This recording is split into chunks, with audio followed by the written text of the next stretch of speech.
Okay, we're going to do a little algebra review for those of you who might be a little fuzzy on algebra. These are just some basic algebraic equations. And so if we get x plus 5 equals 8, we need x by itself if we're just going to solve for x. So what you have to do is you have to subtract 5 from both sides. And so it cancels there, and so x is going to be equal to 8 minus 5, which is 3. The process is more important than the fact whether you can do it in your head or not. And so here we get x minus 7 is 4. So you're going to perform the opposite operation. So I'm going to add 7 to both sides. Again, that goes away, and you get x equals 4 plus 7 is 11.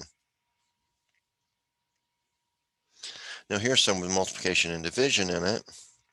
To get x by itself now, since this is multiplication, I have to do the opposite operation, which means I'm going to divide both sides by 2.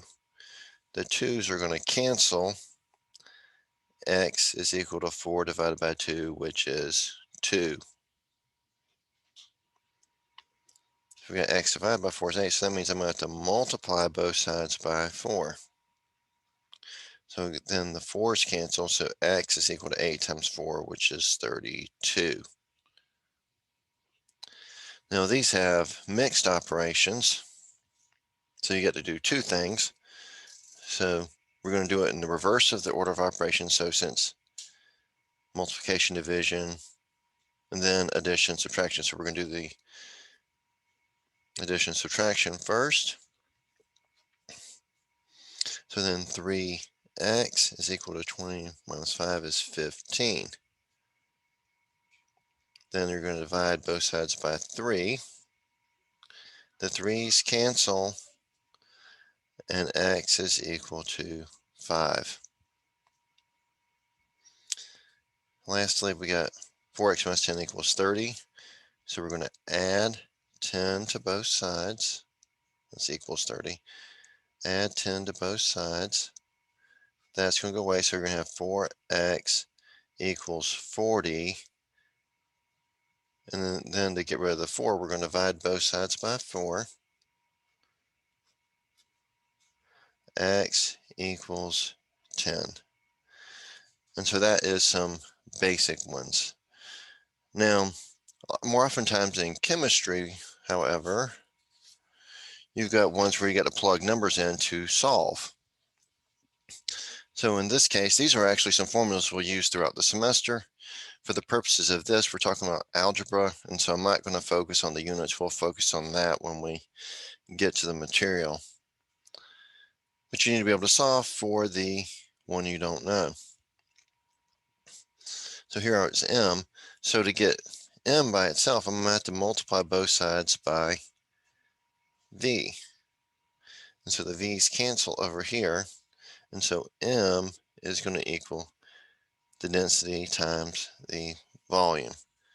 And then it's just a matter of plugging and chugging. So mass is going to equal 2.55 times 25.6. And then you're going to run that through your calculator. 2.55 times 25.6. And the mass would be 65.28. And if we round, a lot of times we'll round to the number of places we have. These both have 3 in them. So we say 65.3 is where we would round. Now, if we've got this one, V1 over T1 equals V2 over T2, then we get these numbers to plug in. We're solving for V2. That means I'm going to have to multiply both sides by T2 to get V2 by itself.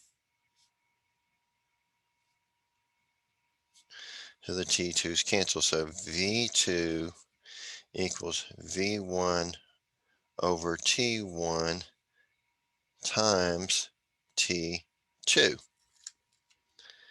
And then it's just a matter of plugging and chugging the numbers in. So V1, 3.62 divided by T1, which is 300, times T2, which is 425.